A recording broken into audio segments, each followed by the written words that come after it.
Everyone and welcome back to my channel M my inspiration. और मैं हूँ प्रतिमा, जो मैं करती हूँ आपकी एजुकेशन से रिलेटेड प्रॉब्लम को सॉल्व। ठीक है, तो आज बात करते हैं किसी टॉपिक या किसी सब्जेक्ट से रिलेटेड मैंने नहीं लिया है। एक्चुअली रिसेंट 3 to 4 डेज में ना मुझे 2 ईमेल मिले हैं, तो मैं उनके बारे में आज आपसे बात करना चाहती हूँ। नाम मैं डिस्क्लोज नहीं करूँगी। एक्चुअली मुझे एक ईमेल मिला जिसमें मुझे एक बच्चे ने क्वेश्चन किया है कि मैम मैं बहुत ज़्यादा लिखता हूँ एग्ज़ाम में, मैं सारी की सारी शीट्स भरकर आता हूँ एग्ज़ाम में, बट फिर भी मेरा एग्ज़ाम क्लियर क्यों नहीं होता है। ठीक है, एक ये क्वेश्चन था। और दूसरा था कि आप एक एग्ज़ाम का पैटर्न बताइए। ठीक है, तो पैटर्न के बारे में मैं बाद में बात करूंगी। जो बच्चे अभी अभी एमआई एग्जाम्स देने मतलब जो देने जा रहे हैं उनके लिए एग्जाम पैटर्न पे मैं अलग से वीडियो बना दूंगी। ठीक है, पहले बात करते हैं कि एग्जाम में अगर आप एमआई एग्जाम दे रहे हो या बीटेक का कोई भी एग्जाम दे रहे हो तो आपको कौन कौन सी बातें ध्यान में रखनी चाहिए एग्जाम को देते हुए। ठीक है, तो पैटर्न की मैं बात करूं, मैं शेड्यूल उस हिसाब से आपको बताऊंगी जो एएमआई के हिसाब से है। ठीक है, बट अगर आपकी रेगुलर बीटेक है, अगर आप उसमें भी ये फॉलो करते हो तो बहुत अच्छी बात है। ठीक है, क्योंकि बीटेक तो बीटेक ही होता है ना। इंजीनियरिंग लेवल को हम देखें तो दोनों का जो एग्जाम देने का तरीका होता है ना वो लगभग सेम होता है। और मैंने आपको अपनी सबसे फर्स्ट वीडियो में, इंट्रोडक्शन वाली वीडियो में बताया था कि अगर आप एएमआई की तैयारी कर रहे हो तो ऑब्वियसली आप जो रेगुलर बीटेक है उसकी भी कर रहे हो, कि जो एएमआई का एक सिलेबस है ना वो थोड़ा ज्यादा, मतलब 2-3 पॉइंट ज्यादा ही होता है, उससे कम नहीं होता है रेगुलर वाले से। ठीक है, तो चलिए आज बात करते हैं इस टॉपिक के ऊपर। तो सबसे पहले मैं आपको कुछ ऐसी बातें बता देती हूँ। अगर आप एग्जाम देने जा रहे हो या आपका एग्जाम है तो आपको एग्जाम में लिखते हुए किन किन बातों का ध्यान रखना चाहिए। ठीक है, तो चलिए स्टार्ट करते हैं। देखिए, जब भी आप एग्जाम देने जाते हो ना तो जो आपका क्वेश्चन था ना कि मैम मैं इतना लिख कर आता हूँ फिर भी मेरा जो एग्जाम है वो क्लियर क्यों नहीं हो पाता है। ठीक है, तो उसका सिंपल भाषा में मैं आपको आंसर दे देती हूँ। एक्चुअली ना कोई नोटिस नहीं करता है। ये मेरे पास एएमआई का क्वेश्चन पेपर है। ठीक है, इस क्वेश्चन पेपर में कुछ पॉइंट्स दे रखे हैं जिसमें साफ साफ भाषा में लिखा हुआ है, जो कि हम रीड नहीं करते हैं एग्जाम देने के बाद भी। एक्चुअली 6-6 साल निकल जाते हैं, एग्जाम बीटेक क्लियर हो जाती है, बट हम इस चीज को नहीं पढ़ते हैं। ठीक है, और नहीं पढ़ते हैं ना तो प्लीज आज इसको जरूर पढ़ लीजिएगा। इसमें सिंपल भाषा में लिखा हुआ है आपका, answer should be brief and to the point and the supplemented with neat sketches. Unnecessary long answers may result in loss of marks. ठीक है, ये देख लीजिए मेरे पास यहाँ पर क्वेश्चन पेपर है इलेक्ट्रॉनिक सर्किट का, और इसमें मैं आपको जूम करके दिखा देती हूँ इनकेस आपको कोई भी क्वेरी फिर ना रहे।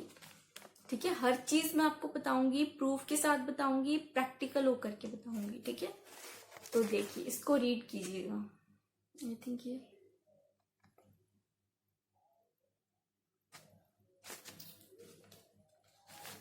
देखिए, आंसर शुड बी ब्रीफ। ठीक है, टू द पॉइंट होनी चाहिए, कट टू कट होनी चाहिए। तो सबसे पहला पॉइंट तो मैं आपको ये बताऊंगी कि जो आपके आंसर्स है ना वो आपको किसी चीज के बारे में लिखना आता है तो आप क्या करो, उस चीज को डिवाइड कर दो पॉइंट्स के अंदर। सबसे अच्छा तरीका होता है, एग्जामिनर ना बिना पढ़े भी आपको 2 मार्क्स तो ऐसे ही दे देगा। ठीक है, तो सबसे पहला और अच्छा सा पॉइंट ये है कि अगर आप 4 मार्क्स का क्वेश्चन है तो उसको 3 या 4 पॉइंट्स में आप उस आंसर्स को ब्रीफ कर लो, उसको डिवाइड कर लो और उसकी जो इम्पोर्टेंट पॉइंट्स हैं वो लिख दो। ठीक है, अगर आपका 10 मार्क्स का है तो कोशिश करो कि आप उसको पॉइंट्स में लिखो और मेन पॉइंट्स लिखो, और हो सके तो मेन वर्ड्स, मेन लाइंस को अंडरलाइन भी कर दिया करो ताकि एग्जामिनर को प्रॉब्लम ना हो ज्यादा। ठीक है, तो सबसे अच्छा पॉइंट और सबसे मतलब आपको कट टू कट आंसर लिखना है, ब्रीफ लिखना है, काम का लिखना है। ये नहीं आप अननेसेसरी लिखे जा रहे हो इतने से पैराग्राफ को आपने 2 पेज में डिवाइड कर दिया है और पता नहीं क्या गाने वाने जो भी आप लिखते हो वो सब लिखे जा रहे हो, तो ऐसा नहीं करना है, ठीक है। इससे आपके मार्क्स कट सकते हैं। और पता है आपको जो एएमआई की आंसर शीट्स होती है वो आपको दिखाई नहीं जाती है, आपको नहीं पता एग्जामिनर में भी इसको नेगेटिव मार्किंग कर दे, आपके 2 मार्क्स और भी काट ले, ठीक है ना। तो कट टू कट आंसर लिखिए, इसके लिए जरूरी है पढ़ना, ठीक है। अगर आप कंसंट्रेट होके पढ़ोगे ना तो आपको जरूरत ही नहीं पड़ेगी इतने लंबे लंबे बेकार के आंसर्स लिखने के लिए। आप कट टू कट ब्रीफ और अच्छा सा आंसर लिख पाएंगे, जो कि आपको अच्छा। मैंने ना एक और पॉइंट पढ़ा था, आपको ना एएमआई का जो स्टडी मटेरियल है या फिर उसका जो प्रोस्पेक्टस होता है, आपको ना उसके साथ 2 वॉल्यूम्स मिलते हैं। एक सिलेबस का होता है और एक होता है उसका जितनी भी मार्किंग स्कीम वगैरह ये सब बताई होती है। उसमें भी लिखा हुआ है कि अगर आपका सपोज 10 मार्क्स या 5 मार्क्स का क्वेश्चन है, अगर आपने काम की 2 लाइनें भी लिखी है ना तो आपको पूरे 4 to 5 मार्क्स मिल जाएंगे, ठीक है। और अगर आप 5 मार्क्स के क्वेश्चन में पूरी शीट भर के आते हो तो जरूरी नहीं है कि आपको आधा मार्क्स भी मिले अगर वो काम का ना हुआ तो, ठीक है। पॉइंट यही है कि चाहे कितना भी लॉन्ग आंसर हो, अगर आप उसको पॉइंट टू पॉइंट लिखोगे तो आपको फुल मार्क्स मिलेंगे, चाहे आंसर छोटा ही लिख कर आओ, ठीक है। चलिए नेक्स्ट पॉइंट की तरफ बढ़ते हैं। देखिए नेक्स्ट पॉइंट आपका ये है, आप ना बुकिश लैंग्वेज मत रटो, ठीक है। कोई भी मैं आपको शुरू से कहती आई हूँ, कोई भी टॉपिक है उसको पढ़ो, उसको समझो, बेकार के रट्टे मारने की जरूरत नहीं है बीटेक में, ठीक है। और रट्टे आप मार के क्लियर भी कर लोगे उसका कोई फायदा नहीं है, ठीक है। तो बेटर यही है, आपको कोई भी टॉपिक पता है तो आप उसको हिंदी में इतना अच्छे से प्रिपेयर करो कि आप उसको, अगर आपसे कोई पूछे ना कि इंडक्शन मोटर क्या होता है, तो आप उसको हिंदी में एक्सप्लेन कर पाओ पूरा। अगर आपको हिंदी में पता होगा ना, आप इजीली कन्वर्ट कर सकते हो उसको इंग्लिश में और आप अपने आंसर शीट पे लिख सकते हो। एग्जामिनर मार्क्स नहीं काटेगा, बस आपको जरूरी नहीं आप प्योर बुकिश लैंग्वेज ही यूज करो, आप अपनी खुद के लैंग्वेज में भी उस आंसर को लिख सकते हो, पर जो आपका प्रोसीजर है, वर्किंग प्रिंसिपल है, डायग्राम्स है, वो नीट एंड क्लीन होने चाहिए और ये आंसर एकदम करेक्ट होना चाहिए, ठीक है। तो इस पॉइंट का जरूर ध्यान रखना, बहुत इंपॉर्टेंट है। बेकार के आप रट्टे मारते फिरो, इससे अच्छा ये है एक बार टॉपिक को समझ लो और उसको अपनी लैंग्वेज में लिखोगे तो मार्क्स नहीं कटेंगे, ठीक है। चलिए नेक्स्ट पॉइंट पे आते हैं। उससे नेक्स्ट पॉइंट है 20 मार्क्स का क्वेश्चन आप कैसे अटेम्प्ट करते हो। ये वाला जो क्वेश्चन है ना, ये बहुत बार मुझसे बहुत बच्चों ने पूछा है कि क्वेश्चन को कैसे अटेम्प्ट करना चाहिए, कैसा सिनेरियो कैसा होना चाहिए, ठीक है। सपोज आपको 20 मार्क्स का क्वेश्चन आया है, आप उसको कैसे अटेम्प्ट करोगे। सबसे पहले लिखो कि आप उसको डेफिनेशन, आप चाहे तो उसको नोट डाउन भी कर लीजिए, ठीक है, बहुत इंपॉर्टेंट है, क्योंकि इस बात पे आपके मार्क्स बहुत ज्यादा डिपेंड करते हैं कि आप क्वेश्चन को अटेम्प्ट कैसे कर रहे हैं, ठीक है। तो चलिए 20 मार्क्स के क्वेश्चन में सबसे पहले आपको लिखनी है डेफिनेशन। कोई भी टॉपिक है सबसे पहले उसकी डेफिनेशन लिख दो, ठीक है। मेन पॉइंट्स में सिर्फ 2 लाइन्स में आपको ये बताना है कि ये जो टॉपिक है ये क्या है, बता दिया आपने। उसके बाद आपको क्या करना है, इसका नीट एंड क्लीन डायग्राम बनाना है, ठीक है। डायग्राम कहाँ पर बनाना है, आपको हमेशा आंसर शीट की राइट हैंड साइड पे बनाना है। राइट हैंड साइड मतलब जो एक इस तरफ होती है, एक इस तरफ होती है, राइट वाला आप अपने हिसाब से जो आपका राइट हैंड होगा ना, उस वाली शीट पे आपको डायग्राम्स बनाने हैं, ठीक है। उसके बाद आपको क्या लिखना है, थर्ड पॉइंट में लिखना है आपको इक्विपमेंट यूज्ड, ठीक है। जितने भी इक्विपमेंट्स उस डायग्राम में लगे हुए हैं या किन किन चीजों को वो मिलाकर बना हुआ है, आपको वो वाले इक्विपमेंट्स या जितने भी कंपोनेंट्स होते हैं ना, कंपोनेंट यूज्ड, वो लिखने हैं। चाहे वो डिवाइसेस हो, चाहे वो सर्किट्स हो, चाहे वो रेजिस्टेंसेस हो, कैपेसिटर हो, आईएफ एम्पलीफायर हो, मल्टी वाइब्रेटर हो, कुछ भी हो, आपको वो लिखना है, ठीक है। उसके बाद क्या लिखना है आपको, उसका वर्किंग प्रिंसिपल में आप उसकी मेन वो किस सिद्धांत पे काम करता है, कैसे काम करता है, वो लिखोगे। अगर आपको ब्लॉक डायग्राम को एक्सप्लेन करना आया है तो आप ईच ब्लॉक को एक्सप्लेन करोगी, ठीक है। सपोज यहाँ पर एम्पलीफायर लगा है, यहाँ पर मल्टी वाइब्रेटर लगा है, तो आप ईच ब्लॉक को एक्सप्लेन करोगे, उसकी फंक्शनिंग को एक्सप्लेन करोगे। ठीक है, उसके बाद आप क्या लिखोगे, उसके मेरिट्स और डीमेरिट्स। मेरिट्स और डीमेरिट्स का मतलब होता है उसकी एडवांटेजेस और उसकी डिसएडवांटेजेस। ठीक है, क्या क्या उसके यूज हैं और वो डिसएडवांटेज उसकी क्या है। आई होप आप समझ गए हो एडवांटेज और डिसएडवांटेज का मीनिंग, तो सबको पता होगा। तो आपको एक पॉइंट में एडवांटेजेस लिखनी है, ज्यादा जरूरत नहीं है, 1 से 2 लिख दो, 2 से 3 लिख दो, बहुत है। ठीक है, डिसएडवांटेज लिखोगे, 2 काफी है, लिख दो। ये जो भी उसके डिसएडवांटेजेस होंगी आपको वो राइट डाउन करनी है। उसके बाद क्या होगा, उसके बाद आपको सबसे लास्ट में लिखना है एप्लीकेशन। एप्लीकेशन का मतलब होता है जो भी आपने ब्लॉक डायग्राम बनाया है या सर्किट डायग्राम बनाया है, कोई भी डायग्राम, या उसके बारे में एक्सप्लेन किया है, पूरा लिखा है, वो चीज कहाँ पर यूज होती है, तो आपको वो लिखना है। ठीक है, इसकी एप्लीकेशन का मतलब है वो कहाँ पर अप्लाई की जाती है या वो प्रैक्टिकली कहाँ पर यूज होती है, आपको वो चीज बतानी है। ठीक है, चलिए नेक्स्ट पॉइंट की तरफ बढ़ते हैं। देखिए, ये तो मैंने आपको बता दिया कि 20 मार्क्स का क्वेश्चन आपको कैसे अटेम्प्ट करना है। ठीक है, सब हेडिंग सब टाइटल्स के साथ। ठीक है, अब मैं आपको बताती हूँ, अगर आपको लिखना आता है शॉर्ट नोट, जो लॉन्ग क्वेश्चन मैं आपको बता रही हूँ ना 20 मार्क्स वाला, उसको तो आप ऐसे लिखोगे जो जैसे अभी मैंने बताया है। अगर आपको लिखना होता है शॉर्ट नोट, शॉर्ट नोट का मतलब होता है एक ब्रीफ एप्लीकेशन उसके ऊपर। ठीक है, ये 4 मार्क्स में भी आ सकता है, मे बी ये 6 मार्क्स में आ जाए, मे बी ये 8 मार्क्स में आ जाए। ठीक है, डिपेंड करता है, हो सकता है आपको दो शॉर्ट नोट पूछ लिए जाएं 5 मार्क्स के, यानी कि 10 मार्क्स का क्वेश्चन, या फिर ईच 10 मार्क्स का भी हो सकता है। ठीक है, तो इसमें आपको क्या क्या लिखना है, सबसे पहले आप शॉर्ट नोट में क्या लिखोगे, शॉर्ट है ना, तो आपको शॉर्ट में ही लिखना है। सबसे पहले आप उसको 2 लाइन में इसकी डेफिनेशन को एक्सप्लेन कर दो, उसके बाद आप उसका डायग्राम बना दो। डायग्राम बनाने के बाद उसका जो मेन वर्किंग प्रिंसिपल है ना वो लिख दो। अगर ब्लॉक डायग्राम है तो उसका ईच ब्लॉक को एक एक लाइन में, ज्यादा नहीं, एक से 1.5 या 2 लाइन में एक्सप्लेन कर दो। ठीक है, उसके बाद सबसे लास्ट में आप लिख दो एप्लीकेशन। एप्लीकेशन 1 या 2 एप्लीकेशन लिख दो। अगर आपको इन केस एप्लीकेशन कोई नहीं पता है तो आप मेरिट्स या डीमेरिट्स लिख दो। मेरिट्स या डीमेरिट्स या फिर एप्लीकेशन, इन दोनों में से कोई एक लिख दो। अगर आपको सब पता है ना, एप्लीकेशन भी, एडवांटेज भी, डिसएडवांटेज भी, तो 1 मिनट निकाल के ना ऐसे ही लिख दो एक एक पॉइंट में। ठीक है, तो ये हो गया आपका। उसके बाद आपको आते हैं ग्रुप ए, बी और सी, है ना। ग्रुप ए में आपको ऑप्शंस दी जाती है। ग्रुप ए में आपको 2 क्वेश्चंस अटेम्प्ट करने होते हैं। ग्रुप सी में भी आपको 2 क्वेश्चंस अटेम्प्ट करने होते हैं।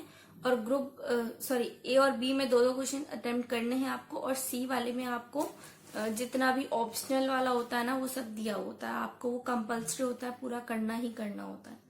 ठीक है, अब आपको क्या करना है, सपोज आपने सेक्शन सी से स्टार्ट करा या ग्रुप सी से स्टार्ट करा, उसको आप एक पेज पे लिख दोगे। ठीक है, फिर आप स्टार्ट करोगे ग्रुप ए।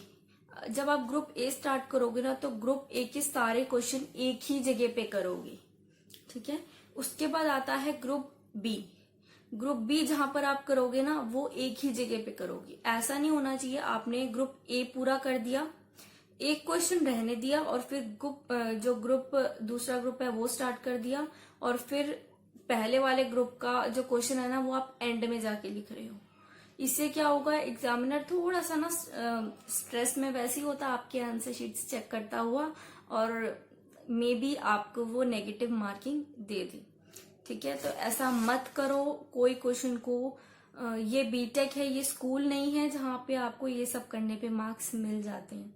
इसमें नहीं मिलता, कोई चांस नहीं होते। वेल एक्सपीरियंस्ड टीचर्स होते हैं जो आपकी जो बुकलेट होती है ना उसको चेक करते हैं। तो ऐसा बिल्कुल भी मत करो, कोई एग्जामिनर पागल नहीं होता है। ये स्कूल में चल जाता होगा मे बी, ये बीटेक है, ये हायर स्टडीज है, इसमें ऐसा नहीं चलेगा। आप एक ग्रुप अटेम्प्ट कर रहे हो तो उसके सारे क्वेश्चन एक ही जगह पे करो, बी ग्रुप अटेम्प्ट कर रहे हो उसके सारे एक ही जगह पे करो। ये नहीं आपने ए कर दिया फिर बी स्टार्ट कर दिया और फिर ए वाले ग्रुप का आंसर लास्ट में लिख दिया, ऐसा मत करना। ठीक है, उसके बाद नेक्स्ट पॉइंट मैं आपको बताती हूँ। सपोज आप सेक्शन सी वाला अटेम्प्ट कर रहे हो। सेक्शन सी में क्या है ना, आपको आपको ना 20 मार्क्स का होता है और आपको ना 10 क्वेश्चंस आते हैं, या तो 2 मार्क्स के, या फिर आएंगे आपको हाफ ऑफ मार्क्स के 20 क्वेश्चंस ऑप्शनल वाले।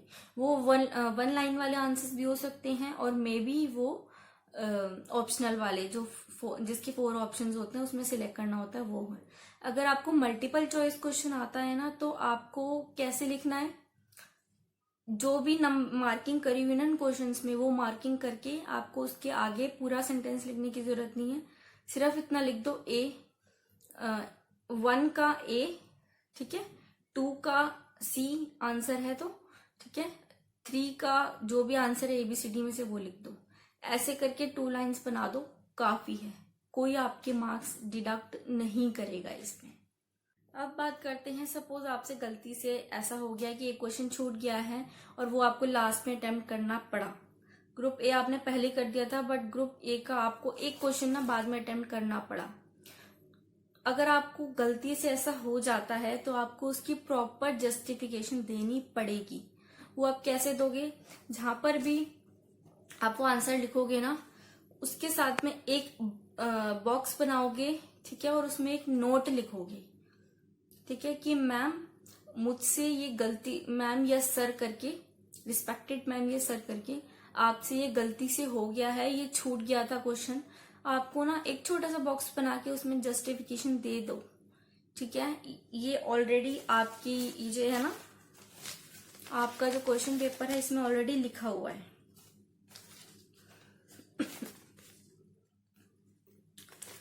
ये देखिए, इसमें लिखा है कि आपको प्रॉपर जस्टिफिकेशन देना पड़ेगा इन केस अगर आप कुछ ऐसा क्वेश्चन अटेम्प्ट करो या कुछ मिस प्रिंटिंग हो या कुछ भी हो, आपको लगता है क्वेश्चन पेपर में कुछ मिस प्रिंट हुआ है, कोई बताने के लिए नहीं है, तो आप नोट लिख के 2 लाइनों में लिख सकते हो कि मैम इस तरह से ये मिस प्रिंटिंग हो गई थी, इसलिए मैंने ये वाला आंसर लिखा है।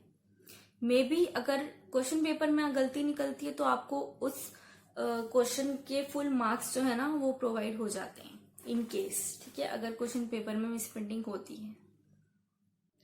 तो चलिए, ये थे कुछ ऐसे पॉइंट्स जो आपको एग्जाम लिखते समय आपको ध्यान रखने हैं, ठीक है। तो होपफुली ये जो वीडियो है ना आपको बहुत ज्यादा पसंद आई होगी और आपके लिए हेल्पफुल होगी। और हेल्पफुल है ना तो प्लीज इस वीडियो को लाइक करे बिना मत जाना, और प्लीज इसको शेयर कीजिएगा अपने फैमिली और फ्रेंड्स के साथ।